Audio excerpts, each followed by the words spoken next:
guys ever had those days where, if you think of it, if it happened, it just went wrong?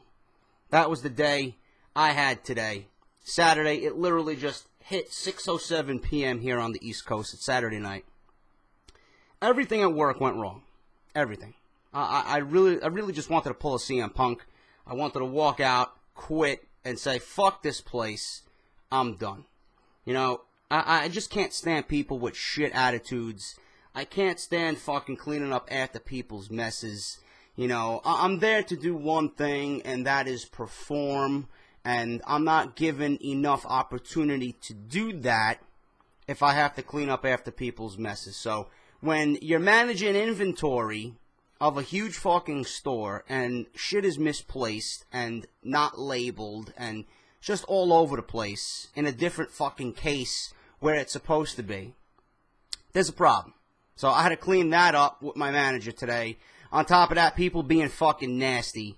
I hate it, man. I hate it. So I got in my car, blasted my fucking music, and I was okay. But the one thought on my mind leaving work was, what kind of beer am I going to drink tonight? So my feelings went from anger to more anger, because my anger intensified over the day.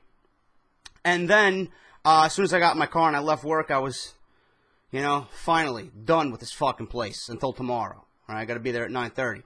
But, you know, now I'm home. I popped open a cold fucking beverage, and I'm okay.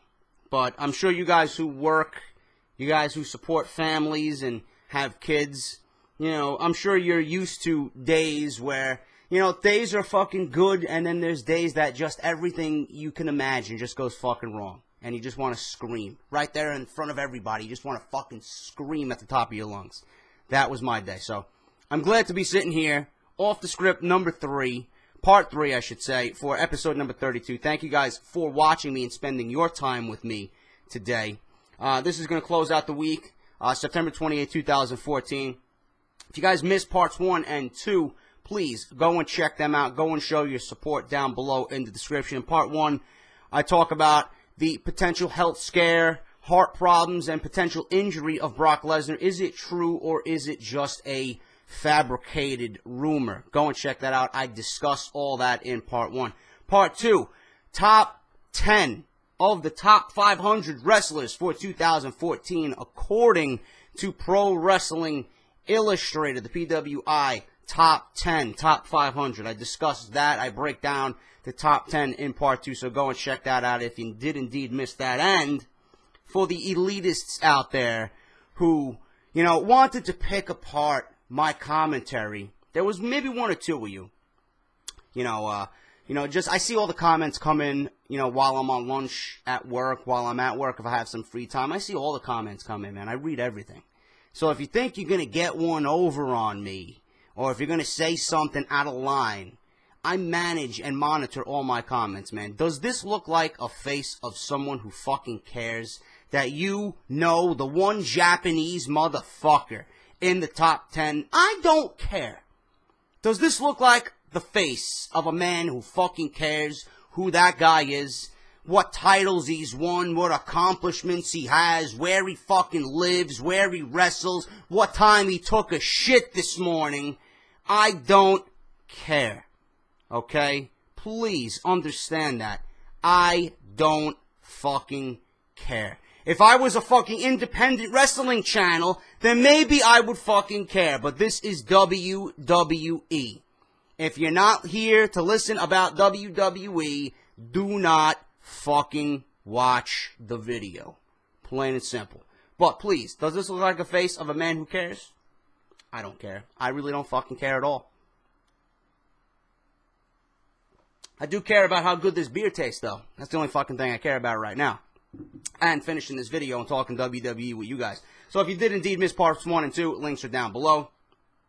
If you guys don't know who Chairshot Reality is, shame on you. I've been plugging them for the last fucking 4 months on here. LeBar, Eisenberg, and Ghoulish, go and check them out over at WrestleZone.com. Chairshot Reality, their homepage will be linked down below. If you're not subscribed to their YouTube page, again, double shame on you. They got exclusive videos and clips that you will not find on WrestleZone on their YouTube page. So please go and subscribe to those guys. Go and check them out. Show them some love and tell them JD from NY sent you over there and that they're best for business. Spreading the reality of the wrestling business. Nobody does it better than LeBar, man. He does it all. One of the hardest working guys I see. Fucking Trib Live. He's got his own podcast. He's fucking writing for the Bleacher Report. He does CSR. Great guy, man. Great guy. I model myself after that. I want to be like CSR. I want to get my brand with some guys who know what they're talking about. Like Joe Cronin. Like Joe Cronin. I know you guys have been asking for a podcast. I don't know when it's happening. But if you guys don't know who Joe Cronin is, triple shame on you. Link to his Twitter and his YouTube page will be linked down below. If you guys want more wrestling content besides good old JD here, go and check out Joe. Great fucking voice. Knows what he's talking about. Been a lifelong fan, I should say. Lifetime fan of WWE. Knows what he's talking about. Go and check him out down below. Twitter and YouTube in the description of this video. Now that I got all the good shit out of the way, all right, how did Vince McMahon ruin Monday Night Raw this week, folks? I don't know. I'm sure you guys know what the answer is to this one because I've been fucking complaining about it for the last fucking God knows how long, forever, all right? But the one thing that Monday Night Raw needs to do is go back to 2 hours, all right? I don't understand why they're at 3. They don't have the capability to write a 3-hour program every fucking week. They don't have the mind to do it, all right? Even Vince McMahon, how great he was back in the day, just doesn't have what it takes anymore. But I noted here before that WWE creative writers, Vince, Triple H, Stephanie, the fucking writing team that sucks ass over there, they tend to write shows as the fucking show is airing. So what you see on Monday Night Raw, somewhere backstage, there's someone still fucking penciling in scripts and fucking finalizing scripts for Monday Night Raw. That's what they do. So, WWE was writing this week's Raw again as the show was on the air, and Roman Reigns going down caused a lot of changes. Vince McMahon reportedly decided, Vince McMahon himself, decided to rewrite the entire show around 6:40 p.m. on Monday evening, leaving him pretty much little less than an hour and a half on Monday before the show went live. When Monday Night Raw began to air at 8 p.m., the writers were not done with the script. Vince McMahon has reportedly had a rule that nobody from the WWE Total Divas cast can hold the Divas title, okay? It is said that it's one of those rules that can change any day now. On a related note, there has been booking frustration regarding Total Divas. Vince reportedly goes through phases where he wants the Raw storylines to sync with Total Divas. However, Total Divas is taped so far in advance, and there are no communication, there's no communication at all as to what content airs, and it's not always possible to have everything on the same page. At the same time, it said that there are times when Vince doesn't see the issue as being that important. Regarding more internal turmoil with top WWE officials, there's talk within WWE also of another power struggle involving Stephanie McMahon and Triple H on one side, and Chief Strategy Financial Officer George Barrios and Chief Revenue and Marketing Officer Michelle Wilson on the opposite side. Barrios and Wilson were the ones in charge of WWE Network and the launch for the network, and WWE's new TV contract with USA Universal. Both, or NBC Universal, I should say. Both deals were nowhere near as successful as the company had hoped for.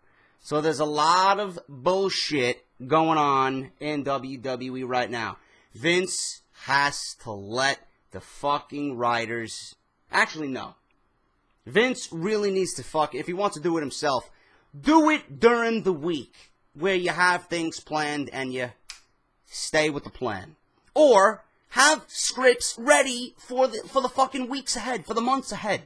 How difficult is it to fucking manage one show? I don't understand the fucking problem.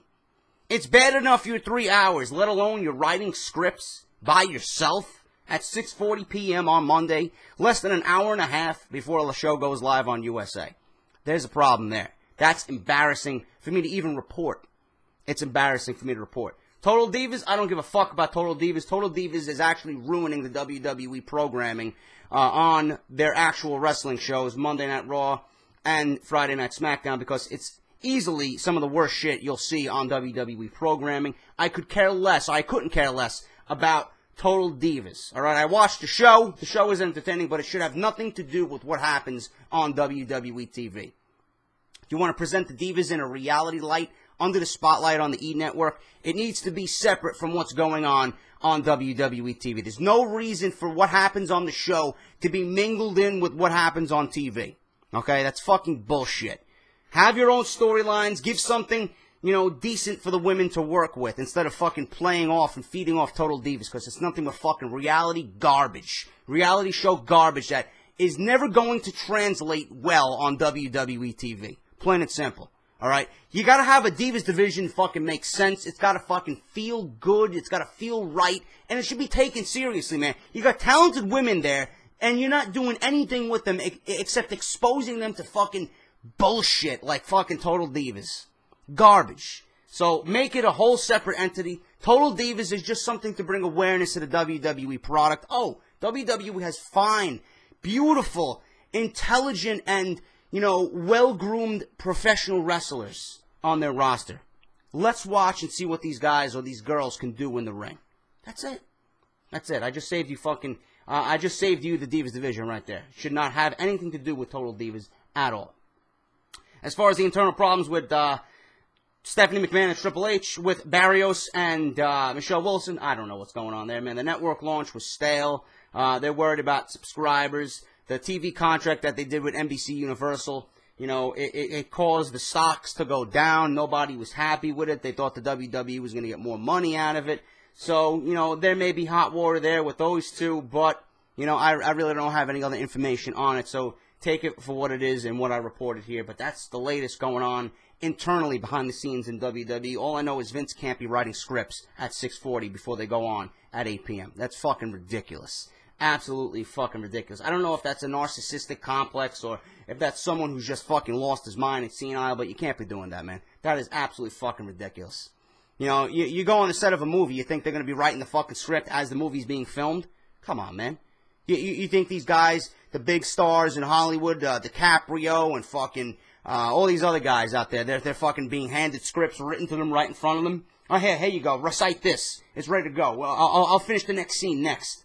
I'll have Act 4 ready for you in about 20 minutes. Come on, man. Are you fucking kidding me? Fucking stupid. You know how stupid that sounds? So stupid, man. Vince really needs to get it together, or otherwise just fucking let Triple H take control of fucking creative direction and storylines, and have him put the writers to work, regularly on a weekly basis. They should be writing every fucking day, coming up with ideas. I don't know what they're doing. I don't know what they're doing on a weekly basis. Do they wait and, wait till Monday Night Raw hits the air? Oh, we have to write a script today. Let's get to that, guys, Monday afternoon. What are they doing for the other 6 days, 6.5 days during the week? What are they doing? I don't understand it. Regardless, that's what's going on internally with WWE. WWE United States Champion Sheamus and Cesaro were praised backstage and given rave reviews after their title match at Night of Champions on Sunday. WWE holding back on Cesaro's push has been documented before. A source noted that after Night of Champions, that no matter how many times the company pulls back on Cesaro, he continues to go above and beyond to deliver. Cesaro definitely did help his stock in the company on Sunday at Night of Champions with the loss to Sheamus, especially with big officials looking on for more talents to push to the top of the card. Probably the best match of the night. I highly recommend it. If you guys missed it, go out and watch the replay on WWE Network. I hope for the best for Cesaro. Great in-ring talent. Just got to work on his mic skills, and he's all set to go after that. Monday's episode of Raw with the fallout from Night of Champions drew 3.879 million viewers, up from last week's 3.826 million viewers. For this week's show, the first hour drew 4 million viewers, the second hour drew 3.7, and the final hour drew 3.8. Raw was number 2 for the night on cable behind NFL's Monday Night Football, of course, with the Bears versus the Jets. That was the Monday night game. And other top cable programs. Monday Night Football drew 13.2 million viewers. Excuse me. But I heard Monday Night Raw was actually very, very low rated this week. I hope the ratings continue to fall and slide, just so that Vince McMahon, finally wakes up and says, holy shit, guys, the ratings fucking suck. We got to do something about this. Maybe he'll, at that point, put on some decent fucking television. NXT stars, the Vaudevillains, Simon Gotch and Aiden English, had fans talking after them teasing on Twitter that they may challenge the WWE Tag Team Champions Stardust and Goldust. At last word, there were no plans to call up the Vaudevillains yet, and it said that the Ascension will be the first tag team to get a main roster spot. I like both teams. More teams, the better. I really like both teams, the Ascension and the Vaudevillains. Tag team division, if booked correctly with these three teams, can be very, very good, especially with the Usos as well. And you got the Wyatts as well. It's 5 quality teams you can build around. And those would be 5 teams that WWE has not seen in a while, man. You got 5 fucking quality teams in the tag team division to build around. That has not happened in quite some time. Hopefully WWE has that fucking goal in mind to rebuild the tag team division with what they got down in NXT. I've noted before that Paul Heyman was scheduled for last night's Monday Night Raw. I believe I mentioned that on the Raw review. He was there, or he was supposed to be there, to speak on behalf of Brock Lesnar for next month's Hell in a Cell pay-per-view, but Heyman may not have appeared because it appears WWE hasn't figured out Lesnar's plans for Hell in a Cell. As of last word, Lesnar will not be on Hell in a Cell defending the title. As of this week, another John Cena vs. Lesnar match for Hell in a Cell was not planned. There was no word on any planned Hell in a Cell matches coming out of Raw either. So they got 4 weeks left. They got decent amount of time to get a card in order. TNA took a shot at WWE and Night of Champions on Sunday with the following tweet and encouraged fans who weren't happy with the show to watch this week's Impact Wrestling. They wrote, and I quote, "While we all like the iPhone 6, at Samsung Mobile US is also great. Angry with Night of Champions? You have options. Hashtag Impact on Spike, Wednesdays at 9 p.m. Look at that. TNA taking shots at WWE. Good. Good. They deserve it. They deserve all the fucking shots that they got coming to them for that fucking shit product lately.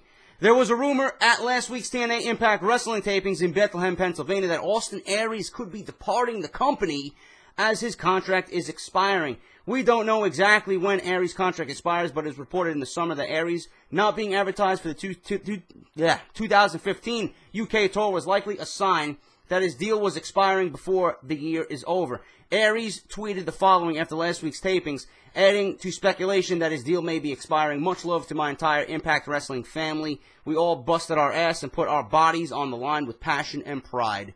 Thank you." Will WWE pick him up? Probably not.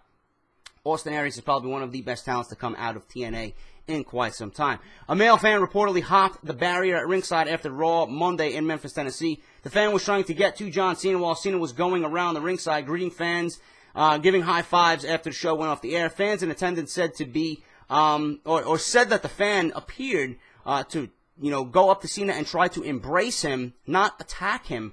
WWE security immediately took the fan down and carried him out to the back. Cena was about 10 steps away from the fan over the barrier, and Cena ran over to give the man a high five as he was being taken away by security. Cena then returned to greeting the other fans at ringside. Cool story there.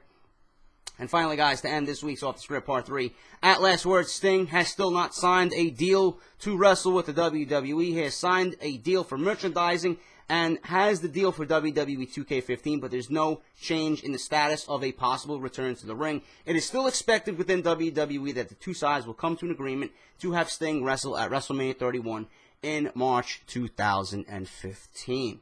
That is your Off the Script Part 3, guys. Let me know what you think down below of Vince McMahon writing Monday Night Raw at 6:40 p.m. on Monday, 1 hour before they go live on the USA Network. Let me know what you think about that. Let me know what you think about Cesaro being praised backstage. Let me know what you think about the match that he had with Sheamus. And that's pretty much it, guys. This episode wasn't really news heavy. It was just a lot of leftover stuff that really wasn't important, but I wanted to share it with you anyway. But if Monday Night Raw is decent, or if it's completely fucking bad and awful and dreadful and terrible, a nightmare, I may end up doing another review for you guys since you guys have been enjoying my rants. I might be back on Tuesday with Raw, but if not, do not worry about it. I will always be back here Friday, Saturday, Sunday with Off the Script. Until then, guys, you might see me on Tuesday, you might not, but expect me back here as always on Friday. Until then, guys, this is JD. Leave a like, comment, favorite, share, subscribe, all that good shit. Greatly helps out my channel, and then we'll see you next week for WWE Off the Script number 33. Until then, guys, I'm out, and I'll talk to you all very soon.